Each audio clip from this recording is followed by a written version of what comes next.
The southern tip of Myanmar lies adjacent to the Myak Archipelago, about 5 miles from the Thailand border in the Andaman Sea. Here, internationally known marine mammal expert Jim Stiers, in association with the Shambhala Company, has assembled a team that together have created the Myanmar Dolphin Project. Though accessible from southern Thailand and Myanmar's southernmost town, Koh Tong, the Myak Archipelago remains for the most part a tantalizing mystery.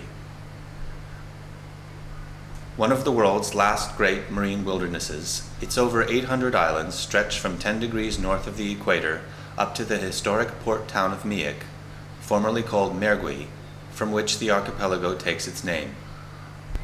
These waters are still rich in marine life, and the thickly forested islands are home to a variety of terrestrial wildlife that can only be imagined, as they have scarcely been explored.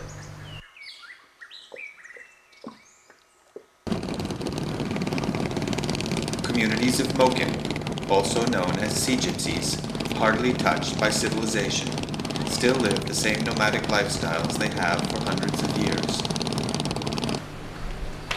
The MDP's journey begins in June of the year 2000, when Stiers and a group including Australian dolphin expert Mark Whitfield spend a week cruising the archipelago.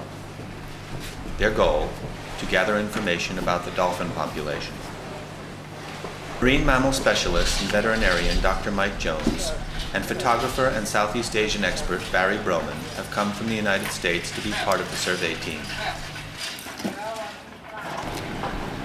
The Andaman Club Resort, located on Tute Island, 15 minutes by ferry from Ranong, Thailand, provides the 120-foot cruising vessel that will be used for the survey. The project's financial advisor, Kenneth Stevens, and Stiers' brother Jeff will also be aboard. The boat is equipped with snorkeling and dive gear and a motorized dinghy to allow the team to gain the greatest possible access to the dolphins they sight. The first stop will be just outside Koh Tong Harbor, where the group will get their visas on arrival. As the team wait on board, Jim Stiers talks about his background in the project. Yeah, I started in the marine mammal business in 1969, starting catching, training, and transporting killer whales. And as the years went by, I had the opportunity to work with many cetaceans, typically that you would see in aquariums and zoos and that sort of thing. And I've been doing it ever since. Perhaps best known for the leading role he played in the transport of Keiko, or Free Willy, when the killer whale was returned to Iceland, as well as the giant animal's habitat design, Jim Stiers is also recognized for having organized some of the largest and most effective marine mammal wildlife rescues in history, including the one that followed the Exxon Valdez oil spill. How did the Myanmar Dolphin Project come about? Well, that's pretty much what this survey is about. We're leaving to go and check out this area in Myanmar. We're looking for large populations of animals. We're looking for good, clean water. And an area to collect animals in. The visas are granted, however the local area commander is concerned for the safety of those on board. He sends a team of police to travel with the group.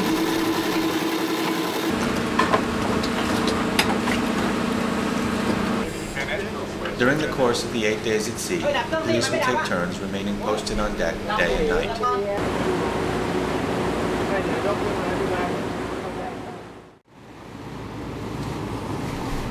It's the second day of the survey, and the team is lucky. Though it is monsoon season, the weather is good, and remains so for much of the trip.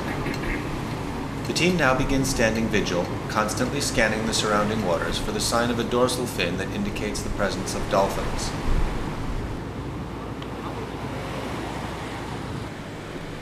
Dr. Jones, Mark Whitfield, and Jim Stiers will take notes in the course of the week on everything from dolphin sighting locations to species and numbers of animals, to the way the dolphins interact with one another. Particular attention will be paid to where the dolphins are seen and in what direction they seem to be moving. Over the course of the week, the team will see and talk to many fishermen and fishing families.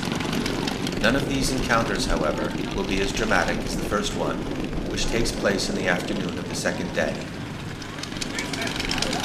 Not far from St. Luke's Island, the Mare West is literally surrounded with boats. A crew member asks some of the fishermen whether they have seen dolphins in the area. While low-tech, this means of gathering information from those who ply these waters daily is second to none. Questions answered, the Mare West goes on her way.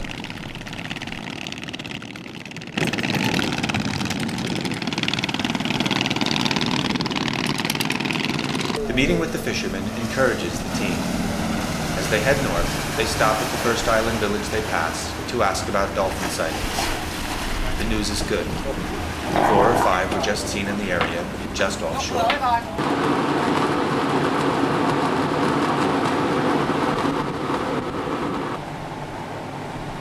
Sure enough, the first pod is soon sighted. The boat will travel in the same direction for several hundred meters. Then Jim Stiers will ask the captain to circle around in front of the dolphins. If they are Tursiopsiduncus or Truncatus, bottlenose dolphins, they may bow ride on the front of the large vessel, allowing the team to observe them close at hand. But the dolphins do not bow ride, so Mark Whitfield and project manager Martin Amata get into the dinghy to see if they can get a closer look. Now within meters of the dolphins, Mark has been able to positively identify them as a Duncus. So those are definitely a Duncus. About 5 or 6 and a couple of calves, probably calves between 6 and 12 months old. The team loses sight of the pod. Jim, they've all come together. We've got 2 Susas and the rest are a Duncus.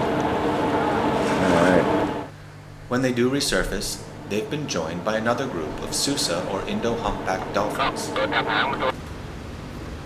Later that day, the team will spot another large group, believed to be Tursiops truncatus, a larger species of bottlenose dolphin. Over the course of the week, many more groups will be seen, including Irrawaddies, a kind of dolphin found in very few places in the world. All the data is carefully recorded.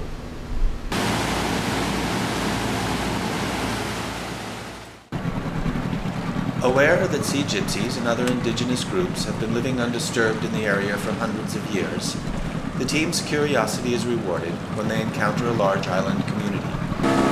In groups, they go ashore.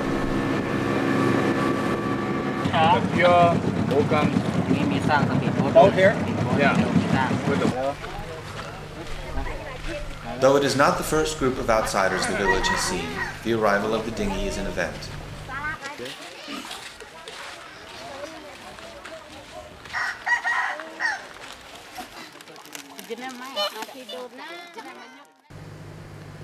It's the 4th day, and the Mare West will soon reach Miak.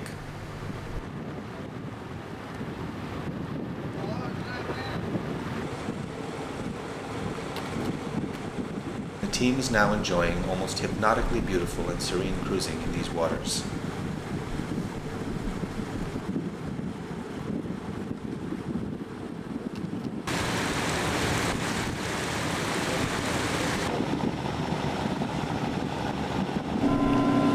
They are passed by the archipelago's Fortune Express, a high-speed passenger ferry that makes the trip between Kautong and Miak several times a week in 6 hours.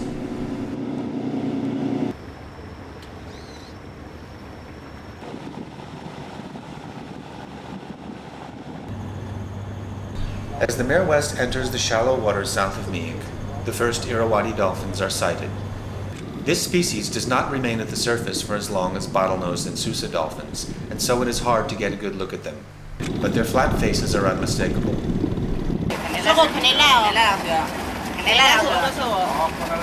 Talks with fishermen confirm what Jim Stiers and Mark Whitfield's observations lead them to believe.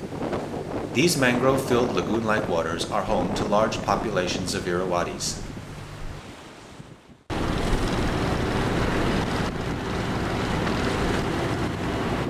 The boat has arrived at Miak. The team's plan is to disembark, pay their respects to the Southern Regional Commander, who is headquartered here, and then enjoy the first and only opportunity for land-based sightseeing they will have on the trip. As it turns out, the commander is not available, and so the second part of the plan is put into action immediately.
time has come to head home. The trip north has taken 5 days because of the many dolphin sightings and was graced with surprisingly good weather. The trip back will take 2 days, and it will rain. But Jim Stiers, Dr. Peng Win and the team are happy. There remains no doubt in their minds that the Miak Archipelago will be a hospitable and a rewarding home for the Myanmar Dolphin Project.